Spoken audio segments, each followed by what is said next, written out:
Welbeck is in here and it's 1-0. 21 and a half minutes played at Emirates Stadium, and Danny Welbeck is off the mark in the Champions League for Arsenal. And what a pass it is from Alexis Sanchez. It's a really simple move, and the finish itself from Welbeck is textbook.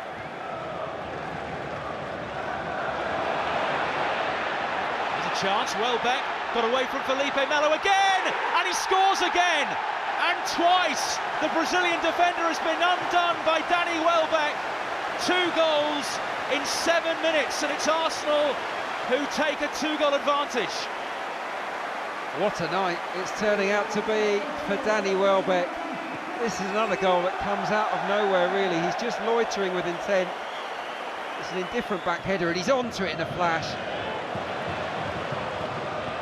Welbeck leaves it for Cazorla. Chambers has space. Falls through. Ozil. Welbeck! Goodness me, I thought it was going to be a third.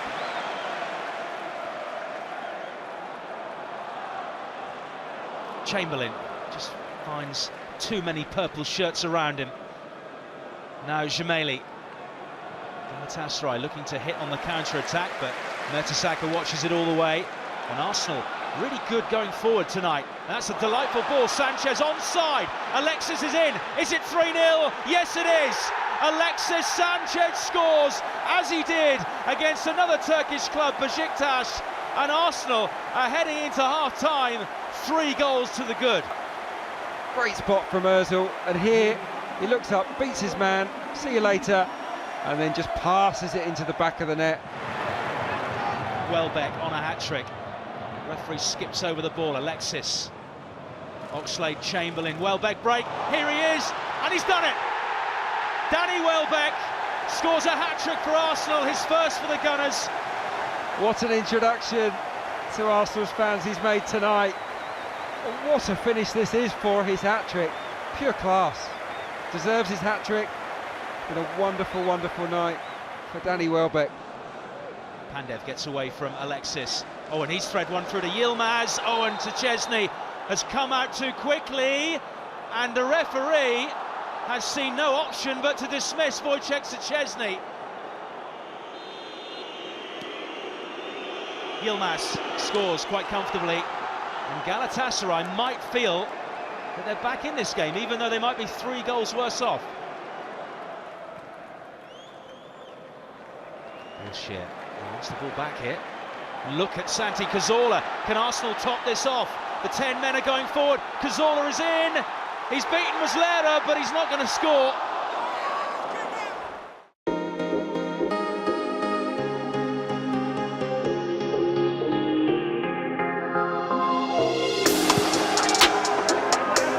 Page again. The shot's got it in. And it's not gone in. How did it stay out? The Saba can't believe it.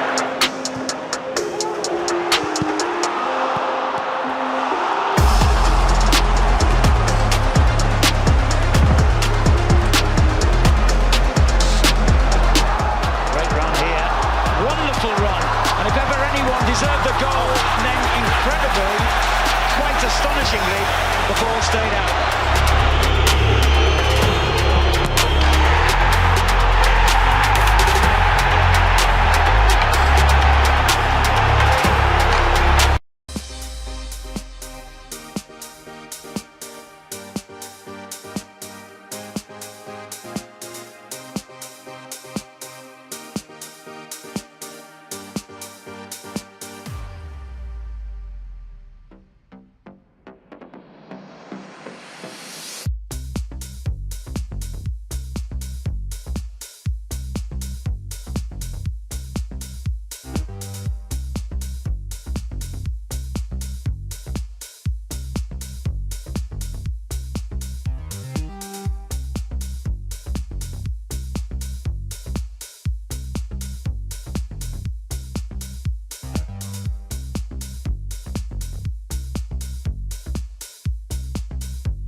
Welcome along then to a crisp evening here at the Emirates Stadium, or Arsenal Stadium, because it's a Champions League night. Lons are in town, and it is a huge game, Clarke, in the grand scheme of things, because we win tonight and we're through. Well, yeah, absolutely. There's so much to play for, a lot of incentive. I think we've done a lot of good work in the Champions League group so far. The one blot, of course, was the defeat over in Lens. There's a little bit of payback tonight, and I'm looking forward to seeing how we try and overcome what was a really stubborn team. I thought they worked ever so hard.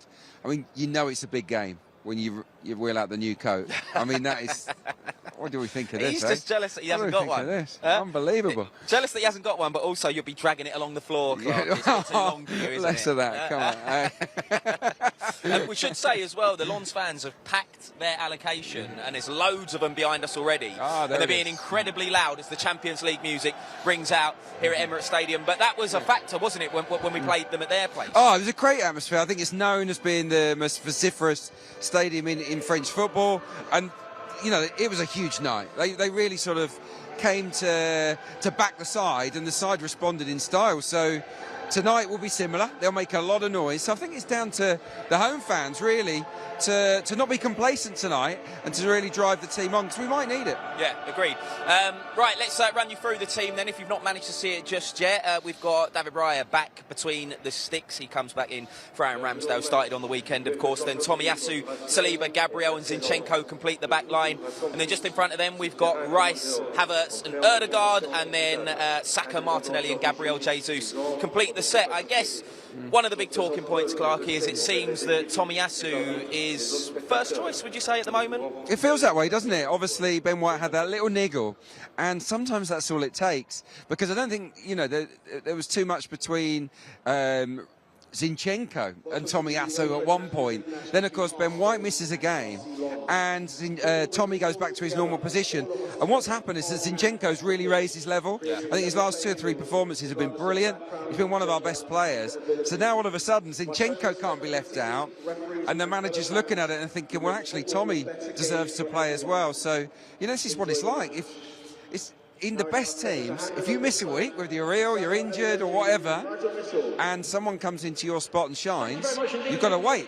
And that's how it feels for Ben White at the moment. It's a shame for him, because he's such a good player, such a consistent player, but he's just going to have to bide his time. Yeah, Kai Havertz back in after getting the goal at the weekend as well, because Trossard started in his position against Brentford, which I'm sure was a talking point on the show. Oh, massive talking point, and obviously, Trossard did pretty well, but Havertz came on and made the difference. I think against deep-lying defences, and I'm not saying that Lens are going to be completely negative tonight. I think, you know, they'll need a win themselves, so they have to come out. But against teams that want to defend deep and want to make us cross the ball, I think having a tall guy making those runs from deep into the box is a big plus for us. And obviously that's how Kai scored his goal, and I think it's a tactic that we can repeat over and over and over again. Yeah, a lot of fans have been saying that's part of the reason why Kai was signed, you know what I mean? Yeah. Right, just before we get our first guest on, it's a big one as well, in stature, as well as, you know, how many people love this guy. We've got some kids on the bench. It's definitely worth, mentioning we've got some of our youngsters. Yeah, it was good, isn't it? I mean, Ethan Wanyeri and there's Miles Lewis-Skelly, they were away with England, the under-17s at the World Cup in Indonesia, and they were playing only last week. They got knocked out in the last 16, but rather than come back and play in the UEFA Youth League today, they've included in the first team squad. What good experience for those two youngsters. I think it's just a message. Obviously, we're a little bit short, a little bit lighter players at the moment, but I also think it's a message from the manager to those kids to say, we've got your backs, we're looking out for you, you're going to be part of these kind of nights moving forward, so we're just going to involve you tonight. I think it's a really positive move. Yeah, and depending on how the game goes today, they might even get some game time. Who knows? Never know. I think it's unlikely, but if I was in their shoes, I'd be prepping as if I'm going to play. Yeah, warming up hard. Oh, hard. It's like, look at me. I'm ready, gaffer. Right, we should get our first guest on then. And this guy, as I say, extremely big. He's going to make me and Clarke look very small. He's going to make me look small. Right, it's AEW wrestler. Let's hear it for Claudio Castagnoli. coming. Jump in the middle. Jump in the middle. How are you, my friend? Oh, I'm doing very well. How are you doing? Yeah, really good. It's great to have you here at Arsenal Stadium. What are your first impressions? I mean, it's amazing. I mean, just looking around, like the atmosphere is going to be incredible tonight. So I'm very excited. Yeah, you had an experience of wrestling, of course, in London last summer at Wembley Stadium. I mean, how were the UK fans? How did they treat you? Oh, they treated us amazing. I mean, like I feel like it was about time that we brought a stadium show to the UK. And you know, I may be biased, but European fans are just a tiny bit better because, you know, with that football background, the chants, the rowdiness, the passion, it translated really well. Yeah, also, we're going to kind of steal you as an adopted Arsenal fan, I think. There's a method behind my madness because we've had a few Swiss players. You know, you're Swiss yourself, so we've had Granit Xhaka playing for Arsenal. No, I was going to say I liked the guys last season a bit better, you know, when you say like Xhaka on the team, you know. I see where you're going. Philip Senderos as well, yeah. Johan Giroud. Yeah. I mean, we've had a few, so you know. How do you feel about being an Arsenal fan? I mean, I always follow where the Swiss players play and kind of support the team. So, yeah, I guess you have to, you know, go back on the transfer market to see if you can get somebody else, you know. Yeah. Get you to have a word. It was a shame that help the Swiss players out here, you know. It was a shame that he left. I mean, he was just becoming a really, really popular player here, wasn't he, Granit Xhaka? Did you ever contemplate a career in football? Were you ever decent as a young player? I mean, you look like a centre half to me. Yeah, I mean, I definitely contemplated it. I didn't have the talent to do it. I can openly admit that. I played when I was a kid, like probably everybody, but I was just not good enough. That's. You know. Were you a centre half or a big centre forward? Centre forward was probably my most successful role that I played. Yeah. Clarke touched on it a moment ago there. You know, you were in London with AEW, just up the road actually, at Wembley Stadium, in a stadium stampede match. So for those that don't know, just explain to us what that entails. So that's probably one of the craziest matches I've ever been in. It's essentially, the whole stadium is free game. So you just fight all around the stadium. We got to fight. We actually fought up in the Royal Box at Wembley Stadium, in the Royal seats. It was absolutely crazy. So I had a lot of fun. And we're coming back next August 25th. So tickets go on sale this Friday. So I'm super pumped for that because it was so crazy last time. I think we're thinking about ideas how we can top it this year. So yeah, it's unbelievable. Maybe you can get King Charles involved if you're in the Royal Box. Maybe, you know. Well, it's a Royal Rumble. Yeah. If we can be up there and just like, you know, like knight me or something, and I can come back as like Sir Claudio, I thought that would be amazing. What happens in that scenario? Because I saw the walk on. I was watching a bit of a video earlier on today, and like the fans just sort of swarm all around you. Were they respectful, or have you got these bouncers that are sort of keeping them at bay? How's it work? So that was one of my favorite moments because we did kind of like an entrance where we're coming through the crowd, right? And like right before we come out, I look back and I see the goalposts, right? And I'm like, oh my God, I need to take a picture with the goalposts. So I like yell at the security, come and take a picture. While everybody else is getting ready, I'm like, oh, I need to take a picture. So we come out and I see like the security guards are kind of like standing like this, you know what I mean? Like making the road for us. And then I look up and you just see like thousands of people walking, running, screaming towards us. And I just see security kind of go like, and they all like come over to us, and it was just such a like an awesome like rock star, whatever we want to call it, crazy moment because like then the fans are just on top of you and like they just want to be around you. So like they were like super respect. It was just like, you know, lots of claps on the backs and like just yelling, screaming, and like security was trying to kind of salvage it, but it was awesome because we would just walk to the ring with everybody just being so pumped, and it just gave you that. What I always say what makes it special is like the energy between us and the fans, and that just gives you the energy of like, let's go, you know. So it was amazing, yeah. I mean, I don't know how you guys are going to top it, but August 25th, you say? August 25th, yes. All right. Well, listen, before we let you go, something we do with all of our guests. It's called Minute to Win It. Okay. Very simple. All we need you to do is try to predict the minute of the game that the first goal is going to be scored. 8 minute. 8th minute. Yeah. He's going early. Claudia's going early. Well, tonight, you know, it's a cold night. But it's our crowd, so it's going to be fireworks from the beginning, I think. Yeah, I like that. Our crowd. I like that. Okay, you're a gooner. I can tell it already. I mean, you know, what's going to happen is like you need to get the lead early, right? You want to get the lead early. It's going to be fireworks right off the bat. Bukayo Saka, Gabriel Jesus. Who's going to nab it? Let's go with Jesus. Yeah. We like that. Yeah. We He need likes to the get you in Champions League. we need to get you in the changing room. Hype up the players. Well, listen, Claudio, we appreciate it. Enjoy the game tonight, your first Arsenal game, and hopefully you'll see the boys win. Take care. Yeah. Top man. All the Good to best. see you. Yeah. Good to see. I would shake your hand, but I've got no hands free. He's off. Whichever way you want. I'm not going to argue with you. He's gone 8th minute.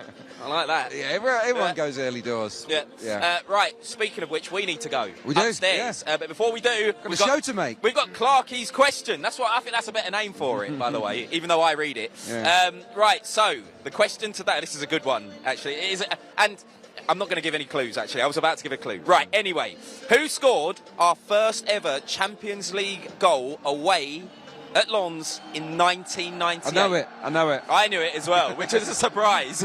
I knew the answer, and I surprised myself. Right, we'll reveal it for you shortly. Stick around. We're about to head up to the My Arsenal Awards box. But in the meantime, the gaffer sat down with the press ahead of this one, and here's what he had to say. Hello. I'm going to surprise you by asking about team news. Yeah.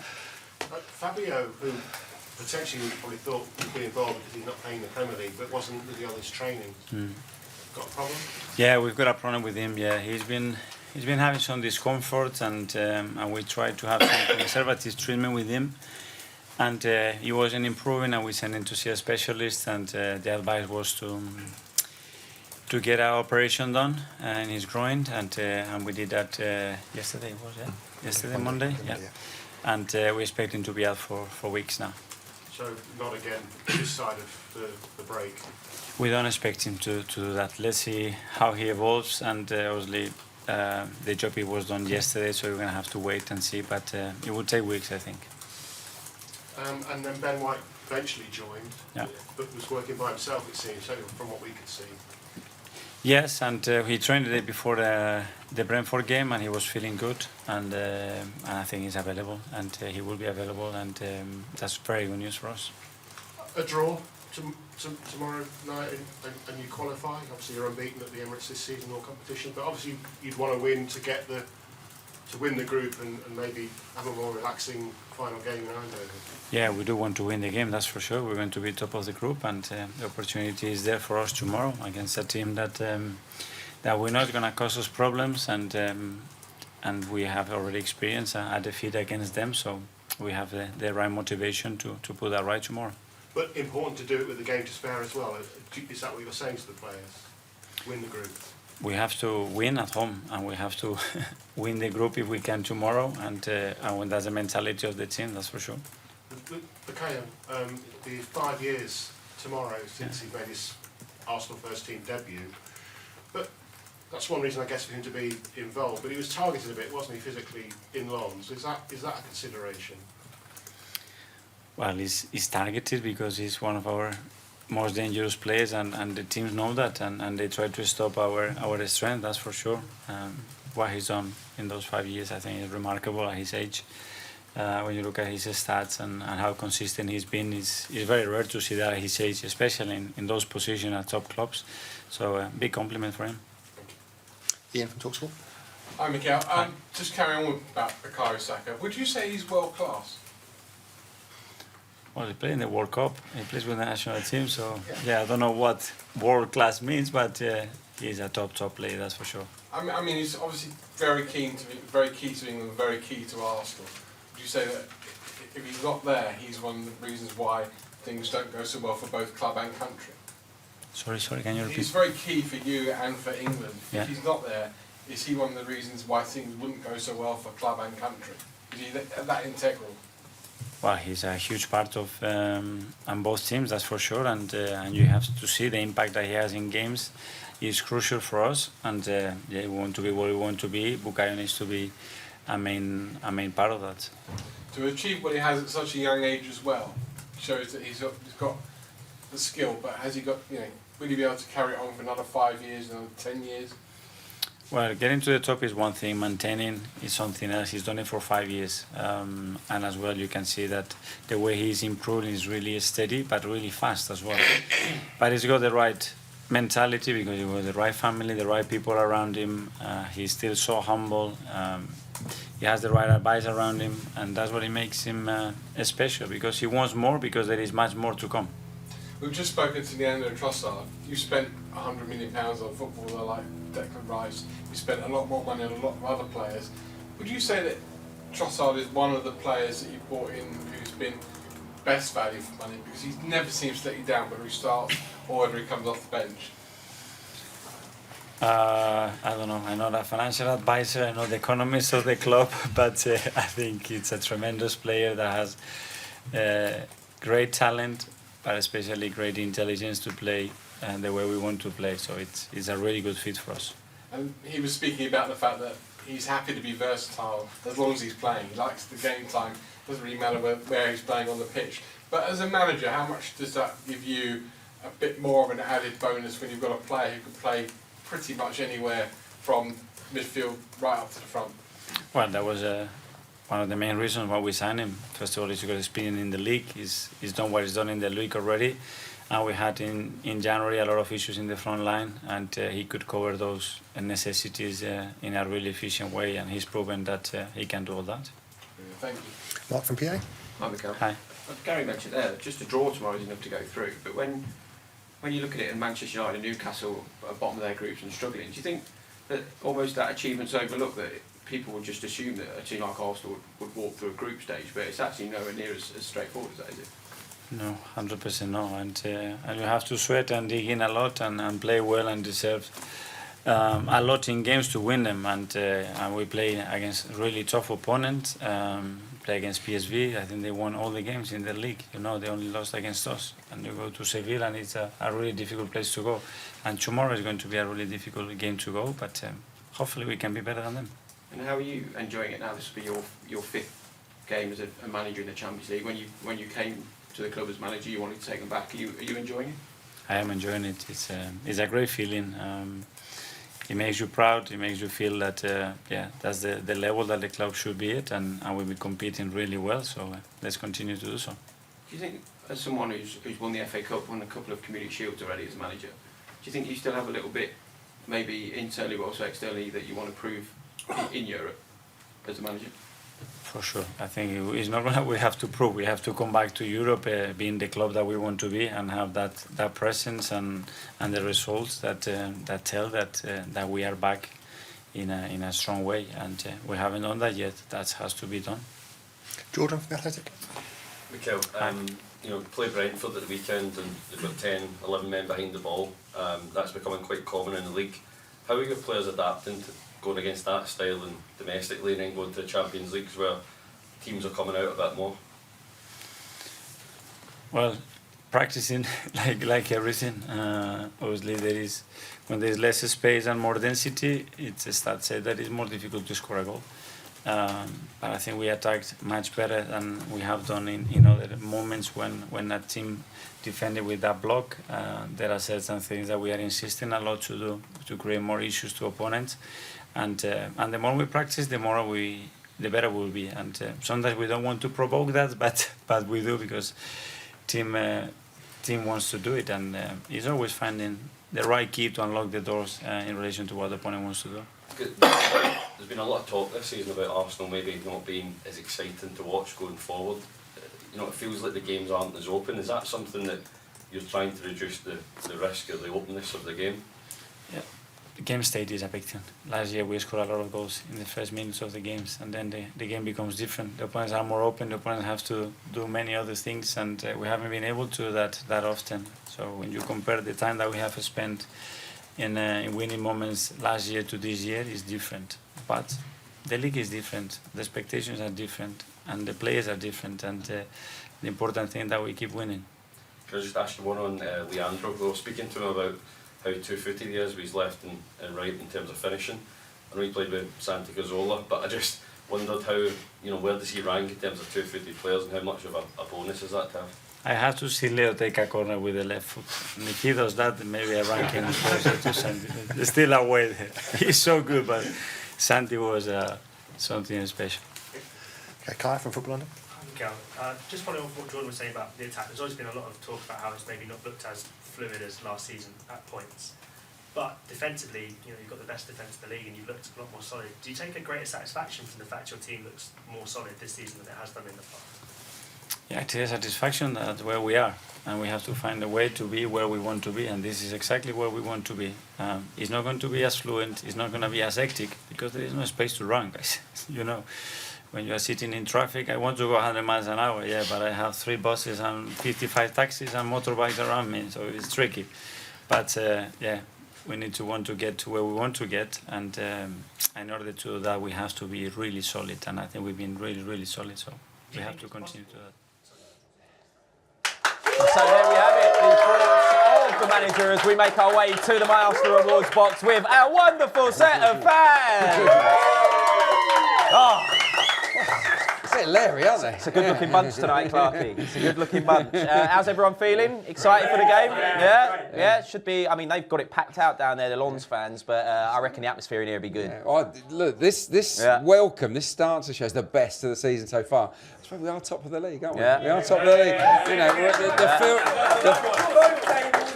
the feel-good factor is back. Both tables, yeah. Good point. Did anyone hear the trivia question in here? The usual answer is no. So I'll re-give it. Right, so Clarke's question, as I'm trying to rebrand it, Clarke's question. Who scored our first ever Champions League goal away at Lons in 1998? Does anyone know the answer? Everyone's looking at each other. Yeah, they were too young, aren't they? 98, yeah. Anyone got a name that they want to throw out there even? He was a winger. Someone said Mark Overmars. There we go. Even I knew the answer to that one, Clarke. Well, Mark Overmars is a bit of a touchy subject for me, because when the year I left, Arsene Wenger said, "Look, you're 22, not really in my plans moving forward, so I'm going to let you move on." And it was the right thing, but I was a little bit gutted. A couple of weeks later, they signed Mark Overmars. It was a little bit better than me, I've got to say. he was pretty much the best winger in the world at that time, and I was like, do you know what? It made me feel better. I was like, right, what can I do? What can I do? Yeah, it would have been terrible if they signed someone rubbish. Yeah, exactly. Right, we're going to get onto the number and stuff in a moment, but our first guest is actually ready. Our first guest for up here, anyway. So this man has actually played against Lons in the Champions League, 98-99 in both legs, coming off the bench in our Champions League debut over there, and then played in Wembley when we used to play at Wembley in the Champions League. So let's hear it for Stephen Hughes. Good to see you, Hughesy. Jump in the middle. Yeah. You're right. Yeah. How are you? How are you feeling? I'm not too bad, thank you. Yeah, good to be here. Right, first things first, I guess. You played against this team at Lons. What was it like playing against them? What are your memories of it? I remember the home game, especially at Wembley, because I remember I started the game quite well and finished it poorly, like most of my games, to be honest with you. But I remember Ray got sent off. It's quite a difficult game. I remember the games we played at Wembley at the time were difficult games for us, because I don't know why we struggled. I think a lot of other teams come and raise their game when they played against us, and obviously it was an incredible experience for me, being a young kid coming through the system and running out as 80,000 Arsenal fans. It was quite incredible, really. That was for me at the time. But I enjoyed it. You know, it was a disappointing things. We never really qualified, so we always struggled. I was just talking to Nigel Winterburn a minute ago, and so we always struggled with it, but good memories nonetheless. Yeah. Those Wembley games were strange, weren't they? You know, when we played there for the Champions League, we never really kind of made it our own, I guess. Well, we was all looking forward to it. It was quite a crazy thing. I remember all the lads saying to me, "This is going to be brilliant." You know, having all Arsenal fans, the whole stadium was there, but it never really took off. We never really got the performances we really wanted. Yeah, Hughes, it's good to see you, mate. It's good to see you. Played with Hughesy back in the day. Known each other since we were kids. It's absolutely brilliant. Looking back, obviously, because you've had time now, you know, you're long retired. Sound like older, What is the highlight? If you could pick out one moment, one game that you look back on that you think, I can't believe that happened. That was unbelievable. For me, it was in the 97-98. When we won the league, we played at Highbury and we beat Chelsea, and I scored 2 of the goals. Yeah. So that was obviously a highlight for me. It's obviously a big highlight for me. I was a young kid like yourself coming through the system, so it meant the world to me at the time. Yeah. Left Vegas. I don't want to go on about it, mate. Yeah. what was he like? Because you say you played with him. We don't hear that many stories. I bet you don't. And I'm pleased to see him. The Reverend. The Reverend we used to call him. It was actually Ian Wright that nicknamed him that one day. But you know, he was a couple of years older than me. He actually had a really good left foot as well, Clarke. But you know, he's a left winger. silky but a bit lazy. But no, he's a great lad nonetheless. We've been friends for years. They were the days, weren't they? They were, yeah. No, it was, we were kind of rivals, weren't we? In a way, because Hughesy was like a left central midfielder. I was proper winger.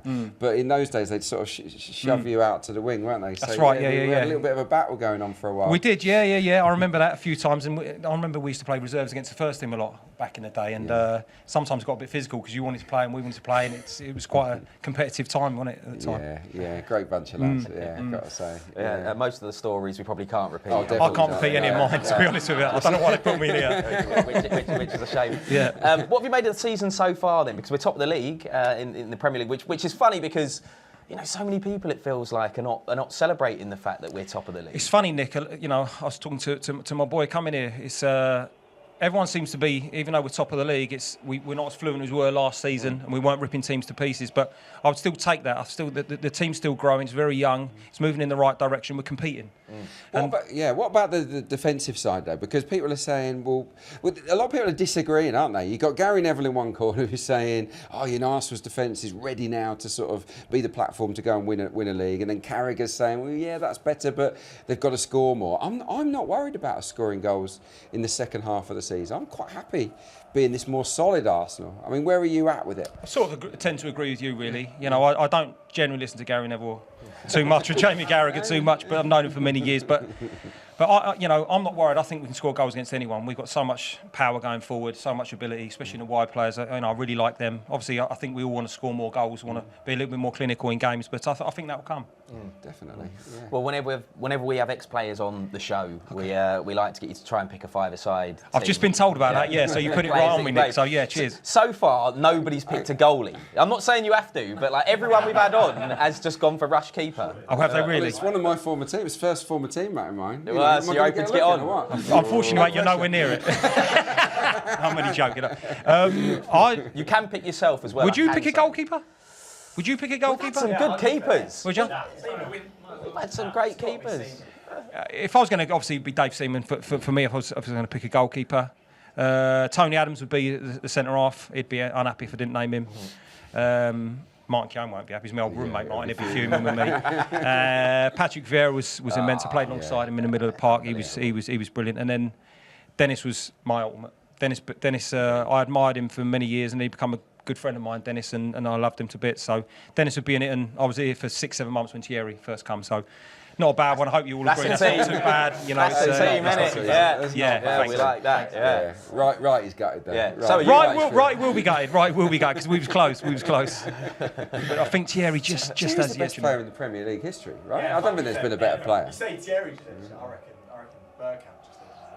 Dennis was my ultimate number one. He'd always be my number one, Dennis. Yeah, because as a guy as well off the pitch, as young kids coming through, he was brilliant. On that, I remember it. Because he didn't get to know him as well as you did, because I didn't stay as long. But he was always really nice to me, including. I'll never forget. I think when his daughter was born, it was like he invited me to the christening.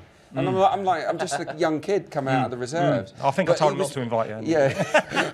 I can't believe I didn't go. Looking back on it, it's quite funny because we they sit on the coach. I don't know like now, but there was always 4, and it was me, Martin, Keown, Dennis, and Mark Overmars. That was our sort of little 4, and they all. Boring table. They were the boring, but they were great with me because I was a sort of young kid. They all looked after me, but I got to know Dennis really well. And Dennis is actually really quite funny. You get to know him. He's really quite dry, great sense of humour, can be really cutting with his wit as well. But I just idolised him. To be honest with you, I idolised him. Right, we know you've got to go. Yeah. You've got to shoot off. But just before we let you go, minute to win it. What minute is the first goal going in? 7. 7. Oh. Has anyone put that? No. We had a wrestler on, who said 8. Yeah. So it could be I'm going early. I want us to enjoy tonight. Yeah. Good to see you, mate. Yeah, and you, bud. Stephen, thank you very much. Let's hear it. Stephen Hughes, everybody. What a guy. He's a legend. Yeah, he's done a lot of work here over the years as well, commentating and doing stuff on this show. He's a great lad. He's really funny. He was a really good player, and he hasn't changed. Hasn't changed a bit. No. We should say as well. Actually, we've got our studio audience here tonight. Of course, you can be here if you want to as well. The My Arsenal Rewards portal on the website. There's a voucher code that should come up on the screen imminently at some stage. You can put that code. So can the fans here, by the way. You can put that code in and get yourself 100 points. By the way, and then you can use points to do things like this. You know what I mean? Yeah. Seeing It's a people million losing. points to get on the show. Just to be near Clarke. Yeah. No, I'm joking. I'm not sure what it is, but yeah. So every point counts, doesn't it? Get it done. Yeah. Both in the Premier League and when it comes to my Arsenal awards. Every point matters. Right, we'll start off with the number then, I think. And the number tonight then, Clarke, here at Arsenal Stadium is hopefully the number 5. Yeah, 5. Look, all 5. This is just a weird quirk, isn't it? All 5 of Lens' European matches against English teams have been against us down the years, you know. So they've not been in European competition that often, certainly not been in the Champions League very often, but they've featured against us and they've got a good record, you know, beaten us a couple of times. There's been a draw in there as well. I don't want to call them a bogey team, but they're a side that are used to playing us and used to getting good results against us. So, you know, there's no wonder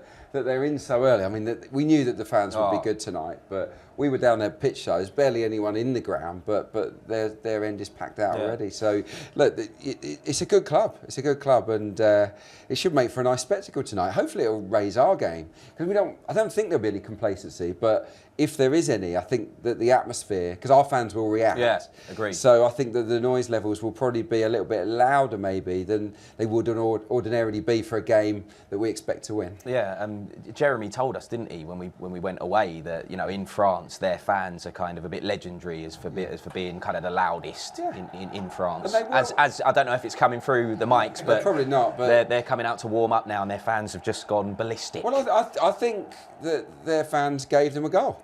In that first leg, I think they were worth the goal. It was that intimidating. It was a really tough game for us. But look, this is our patch, and it's up to us tonight to control the game and to let our quality show. Yeah. Right. Well, we should go through what can happen tonight. Basically, the simple way of putting it is if we win, we qualify as group winners. Okay. So basically, we want to win. If we draw and PSV lose, we qualify as group winners. Right? Okay, is everybody following here? And then it's after that I start to get lost. You know, basically after that, essentially. Let's worry about it later. After that, essentially, it rolls round to match day 6. But if we win tonight, we qualify. Yeah, let's revisit it at half time. If anything's going dodgy, we can just start to sort of reassess it. But so it's tonight is Sevilla at home, aren't they, to PSV? Yeah. So, you know, it's not going to be easy for PSV to win. Yeah, agreed. And look, considering the hiccup we had in France, Clarke, you know, losing to Lens, this is a good situation. You know, we win tonight, we qualify as group winners with a game to spare. Yeah, look, most people, I think when we saw the draw, you're a little bit underwhelmed because there wasn't that big, huge game. But you also thought there's no easy games in there. Well, as it's turned out, we've had some quite comfortable wins, haven't we? Look, the ones here, PSV and Sevilla, I mean, we wiped the floor with them. It was so comfortable. So hopefully we get a repeat of that tonight. What I've noticed is that the teams are so much less physical in the Champions League, aren't they? And they're letting us play our football, and our fluid football is incredible, isn't it? Once we get going, so yeah, I think that's played to our advantage. Really, we haven't come up against a team that have sort of spoiled things here, have we? So far, Lens spoiled things over there, so it'll be interesting to see what they do tonight. Based on what I saw of them, I think this will be harder than Sevilla and certainly harder than the PSV game. They were easy games. Yeah, it's 2-2 in the other game, by the way, at the moment. So yeah, because that game's already kicked off. Okay. So that could bode well for us. Right, the supercomputer. We do love a supercomputer on this show. Everyone's looking blank. I don't think there are any supercomputer fans in, no? No, obviously up not. The supercomputer. No. I love the supercomputer. Well, anyway, here it is. I don't know if you can see it. Clarke's got no chance of seeing that. You'll have to get up close and personal with it, Clarke. But essentially, the supercomputer, just breaking it down there, if you look on the far right-hand side, Manchester City are the favourites to be champions with 29.64%, then Bayern Munich 14.80%, then Real Madrid on 14.58% if you are following, and then us on 7.96%. So the supercomputer says we're fourth favourites. That is what the supercomputer believes. But what do you believe? What do you think, Clarke? I'd like to believe we're fourth favourites. I mean, there's pretty good clubs above us, you know, some decent teams there. I think we could go all the way. I think we can aim for the semi-finals. I think anything beyond the quarters is a bonus, right? Yeah, I think people are nodding. I think it feels like we should get to the quarters, but if we get to the semi-finals, it'll be a real achievement. Obviously, if you're in the semis, you go to win it, don't you? So, yeah, exactly. So, look, if Inter Milan can get to the final like they did last year, then we can get to the final. So, yeah, I'm excited. Yeah. I'm excited. And based on what I've seen of the competition, we know about City, we know how good they are, but also a little bit flawed this season maybe. There's a few chinks in their armour. Real Madrid aren't the Real Madrid of old that won it year after year. Bayern Munich are very good going forward, but really quite iffy at the back. And then comes us, according to the supercomputer. So I think we've got a good chance. Yeah. Let's get the thoughts of some of the fans in the room, actually. We've not heard from anybody. Yeah. The microphone's there, so if you want it, just grab it and speak up. What's your name? My name's Ed. Pleasure to be on the show, by the way, guys. Yeah, great to have you here, Ed. Fan. I just think that it's a tough one. I think the first point, the way we played this year so far, I'm quite positive about it. I enjoyed the start of last year. It was like electric. It was different, coming from the year before, the last couple of seasons, finishing outside the top 4. It was, we all wanted to see a change, and it was a massive change. It was a great change, and we all loved to see us scoring goals and being exciting. But this year, I'm glad the way we've played the game so far. We've been way more shored up in the back, best defensive league in the Premier League so far, defensive record I should say in the Premier League this year, behind Liverpool. And it's just we seem to be way more structured, and I'd like to say that's one because of, we all know Saliba's quality, but unreal. Declan Rice has just changed that midfield. He is class on grass. He is amazing. £100 million bargain. It was it's an absolute bargain. When you look at this is what I mean. When you look at the other £100 million signings in that position, Declan Rice outshines them all by far. And I'm going to go as far as to say that he's outplaying the best midfielder in the Premier League, in my opinion, which was last year, was Rodri. And he's outplayed him this season. I don't know if you guys watched Champions League last night. Declan Rice in that team doesn't make similar mistakes. Yeah, he wasn't great last night. No, he wasn't. And it's one of those things where I think just Declan Rice is he's unreal. He's used to this, and the best thing about him is he's used to these sort of nights. It's carry West Ham during their European nights, especially the away days and the home days where the atmosphere was a bit different. And I even think we saw that against away in Lens. I think the game changed when Saka went off injured. Sevilla away as well. And yeah, that's excited me, just seeing them all shore up, and also the star players in the squad. We haven't seen them come to life yet. Saka's got it waiting. He's got it waiting to come alive, and when it comes alive, I'm hoping it's the business end of the season, because that's when we get it done. But Champions League, I was saying to these guys earlier, I'm ready for the Champions League final. Yeah. Genuinely, Bought your ticket. Sorted. No, and the reason I say that is obviously it depends on the drawings and who we get in the latter stages. But the only team I'm scared of is maybe Bayern Munich, because I think Harry Kane will have something to prove. Yeah, well, I think we'll do them as well. But listen, we should talk more about Lens, actually. We'll get the thoughts of some of you guys, some more thoughts from you guys in a sec. But Clarke, you wanted to point out, actually, that since we last played them, they've been in a decent vein of form, haven't they? Well, let's get their record up on the screen. They're in decent nick. Like, this is since we played them, they've played 8 and they've lost 1 basically. 1-3, drawn 4, lost 1. They've been very competitive in every single match, and look at the goals conceded column. 3 conceded in 8 matches. So if anyone sort of is rocking up here tonight expecting us to wipe the floor with them and to win 4, 5, 6, look, that's a big ask, because they're not a team that are used to conceding more than 2 goals. They're not a high-scoring team themselves, so a lot of their matches are 1-0s, 1-alls, sometimes 2-1ers. So they are solid. They work ever so hard. I think we saw that in that first game. This is big. Like they're in the Champions League. It's like Leicester when they're in the Champions League. It's like this is a special experience for them, and they're determined to leave not leave anything out there. They're going to sweat blood tonight for the badge. So I think it's going to be a tough game. Yeah, I'm just hearing that PSV have just scored a last-minute winner against Sevilla. Not what we wanted, is it? Yeah, but It's in Sevilla, yeah. So we'll keep you updated, but it's looking like it's going to end. That means that we've got to win. It just basically means, it remains the same. Win tonight. Forget what PSV are doing. We win tonight and we top the group. It really is as simple as that. But yeah, so they're in a good run of form at the moment, Lens. Mm-hmm. But this isn't a team in France. Coming to Arsenal Stadium, we're not a middle of the road French team. We saw PSG, against Newcastle, absolutely blown away at St James's, and then last night pretty lucky. I know that they created loads of chances, but it's a diabolical way for them to progress, wasn't it, in terms of the decision? But yeah, look, they didn't blow Newcastle away, and they're the best team by far in French football, aren't they? So yeah, it's a step up for them. There's not really that many household names in the Lens team.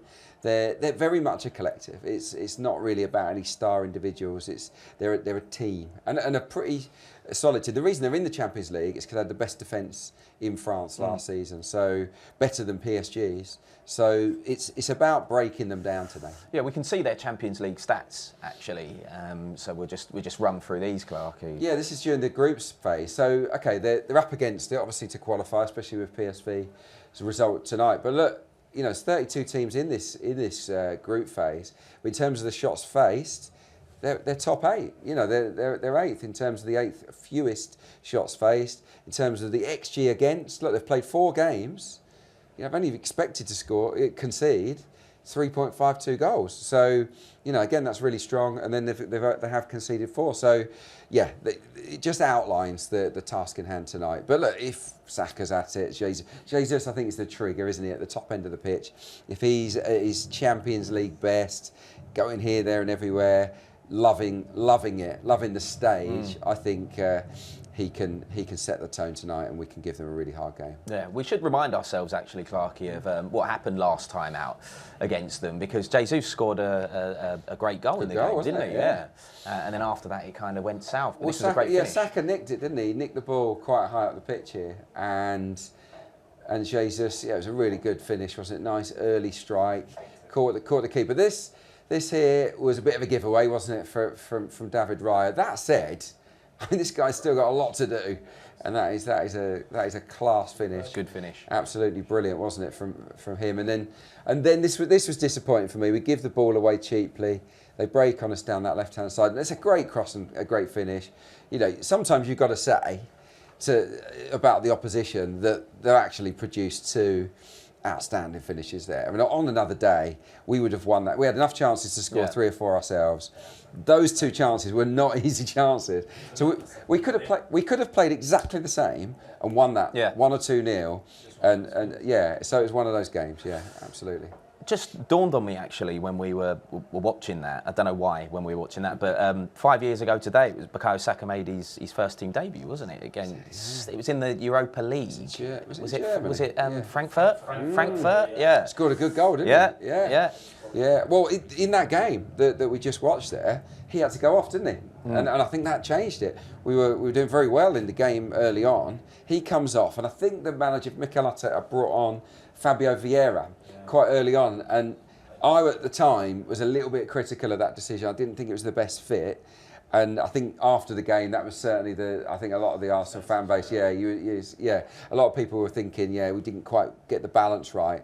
So look, I'm looking forward to Saka tonight, showing them what they missed last time. Yeah, what would you say we've done well in the Champions League this season? Because as we saw, the supercomputer likes us. So why? Yeah, well, I mean, we kept teams at arm's length. Pretty well, especially here. Sevilla did nothing, did they? I mean, Sevilla. I think that's it. Yeah, exactly. So Sevilla were put. PSV. We wiped the floor with them. I don't know. I just think that we've had a better flow. We've had more attacking instinctiveness, a little bit more interchanging of positions. We've played a bit more like last season's Arsenal going forward in the Champions League. Probably because the other teams haven't set up to stop us. I was just about They've to say set up to play their own game. PSV, we murdered we were laughing didn't about we? it. We were laughing about it at the PSV game because we were like, have they not seen us play before? Because they did nothing to try and stop us. Saka and Martinelli should have been arrested after that game. Should have been police waiting for him. It was the way they just embarrassed the fullbacks for PSV all the way through that game. But I'm hoping to see that tonight. You know what I mean? Yeah, why not? Yeah, they've got wing backs tonight, haven't they? So, what the key tonight is to get in those spaces between the wing backs and the centre backs, and to drag those wide centre backs towards the wings where we're in 1v1s with those guys, because they're not going to be as comfortable in those wide areas as a natural fullback. So that's the idea. But I'll tell you what, their wing backs are good, and what they'll try and do is take Saka and Martinelli the other way. I'm not convinced that's what's going to happen though. Yeah, we'll have to be on it though, because we saw what happened at their place, and the goals they scored, we just saw them were good quality. So very good. We need to make sure we're on it. But we're coming into this one off the back of I wouldn't say it was an incredible performance, I think it's fair to say, but we still got the win at Brentford. It's a tough place to go. Yeah, it was all right, wasn't it? It wasn't a great game. I know you were away in Dublin, weren't you, at the time? I was in Dublin. Yeah. But yeah, it was a tough watch at times, but this was a good moment at the end, and I loved it. Loved that. Yeah, brilliant. I mean, I like the celebration. I loved the song afterwards. I mean, it's a catchy number, isn't it? The Kai Havertz song. But that move, I don't know what you guys think, but when we signed Kai Havertz, I thought we were going to see that goal week in, week out. I thought, because we've got Saka and Ødegaard, left footers on that right, him coming from deep, fast stick. I just thought we're going to score. He's going to score 10 or 15 of them. I think we haven't seen that more often. Why haven't we? Well, in my opinion, it's because he hasn't been getting into the box enough or with enough conviction. I think he's been a bit tentative. I think he's held back a little bit, played things a bit safe, Kai Havertz. But hopefully scoring that goal will give him the confidence to think, well, I'm just going to keep getting in there. Because if you create overloads, and I did a piece for the Arsenal website, I don't know if everyone saw it, I sort of produced a couple of steals, the disallowed goal and the goal that stood, and both of them were very similar in that we had a player coming from deep to make an overload. We had a 3v2 at the far post, and both times we scored a goal because we outnumbered the player, and obviously Saka delivers a great cross every single time. So Havertz has to make more overloads. He has to be the guy that gets in there and gives the defender something to think about. At the moment, this season it's been a bit too easy to defend against us when we put those balls in the box, but he's massive. I mean, have you seen him? He's up, he's up there. He's up there. 6'4". He's massive. Can't miss him. Yeah, exactly. So I think that I just want more of that. Yeah. And hopefully then we'll get to see the silky side of him, because he's definitely got a silky side. We've seen the graft. The stats tell you that he runs a lot. We've seen him tracking back, making tackles, but that's not what we signed him for. We signed him to be a class guy in and around the box, someone that scores goals, lays goals on for others, and hopefully what we saw at Brentford is a kickstart for more. Yeah, the thing that I love as well is it shows that we can be dangerous all the way into the end. You know, sometimes you fizzle out, teams can fizzle out, but like it feels like, you know, we all remember Fergie time, you know, Arsenal fans all remember. It feels like it's Arteta time these days, you know? Well, last year we had a few, didn't we? Yeah, we had a few. And yeah, we've had listen, we've got good spirit. Simple as that. You know, you got Man United, it's a bad dressing room. Well, I think we can all see that. Yeah, I don't know what their score is tonight. You know, they're in good form. 3-3. It's not a collective team. I think that you can look around at different teams around the division and say something similar. With Arsenal, it's the opposite. They're definitely all together. Yeah, exactly. So that is worth a few points per season, let me tell you as well. Yeah, agreed. Right, we should check in with our commentary team now and call in this one for us on a freezing night here in North London. Max Jones and Jeremy Aliadier. I hope you got a cup of cocoa down there, fellas. Yeah, good evening, lads. Do you know what? Jeremy was laughing at me when we arrived up here because he's very much dressed for the weather. I definitely haven't. He's there in gloves. I've got a very thin jumper, so I might be letting him do a bit of the talking here while I borrow someone else's coat. But you know what? Also, I've never seen Jeremy so popular inside the press box. So there's clearly a huge French contingent of selfie hunters out. So far, Jeremy's not gone for a single one. Well, come on in, Jez. Tell us about Lons. You're the Frenchman in the room. What can we expect from them? Anything different to what we saw in that first game? No, I think it'll be exactly the same. Maybe coming here, they might be a little bit more defensive. I think they'll just try not to concede first and then proceed in counter-attack and see what they can get. You know, I know their manager well. I've had him when I was still playing. And yeah, he's very defensive, you know, well organised.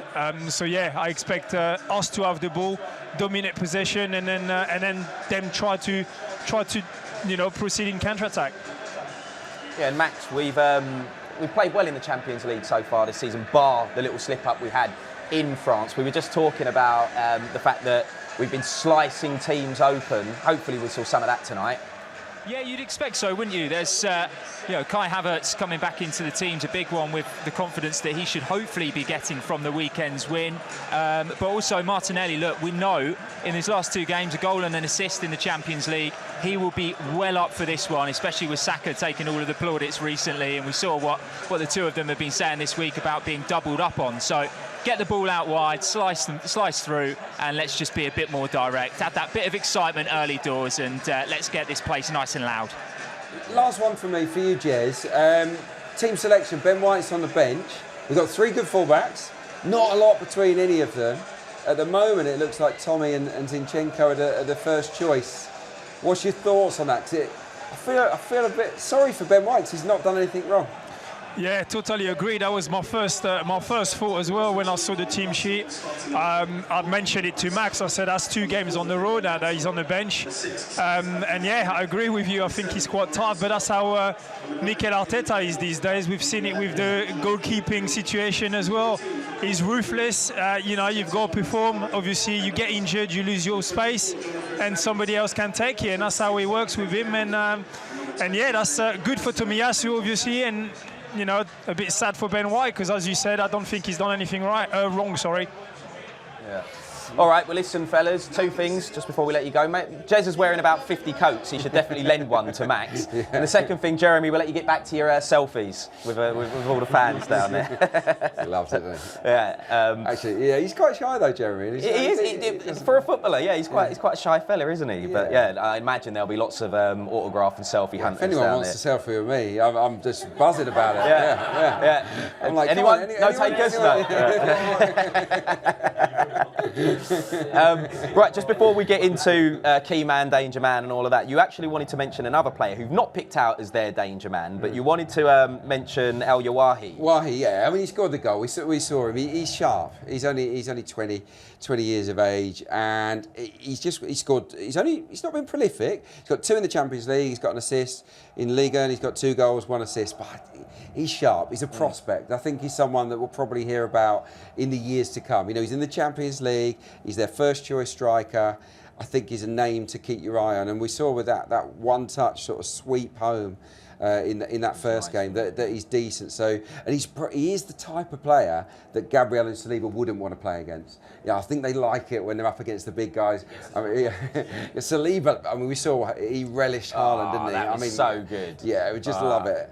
But they're both tough. But they don't want the little guys that have got that little bit more sharp movement, and he's one of those. So we've got to be careful. Yeah. Right, key man for us then, as we said, made his debut 5 years ago for Arsenal, Bukayo Saka. Yeah, exactly. Well, let's get the numbers up, because people, you know, he's been waiting a long time to play in the Champions League, and as he took that chance, that opportunity to shine, you bet he has. Yeah, I mean, look at this.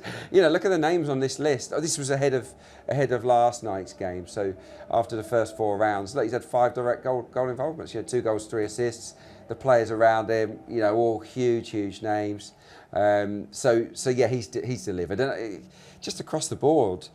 Even though in games you sometimes think, is he getting a bit predictable? Is he not quite shining as much as he did last year? A defender's getting his measure. He then just turns up with a goal, doesn't he? Or an assist or a great cross. He's just fantastic. Yeah. North London forever ringing out here at Arsenal Stadium. That's because they have to play the Champions League music last. That's why it happens earlier on a Champions League night, if anyone's wondering. Right, danger man for them. You've gone for Frankowski. Yeah, he's the wing back.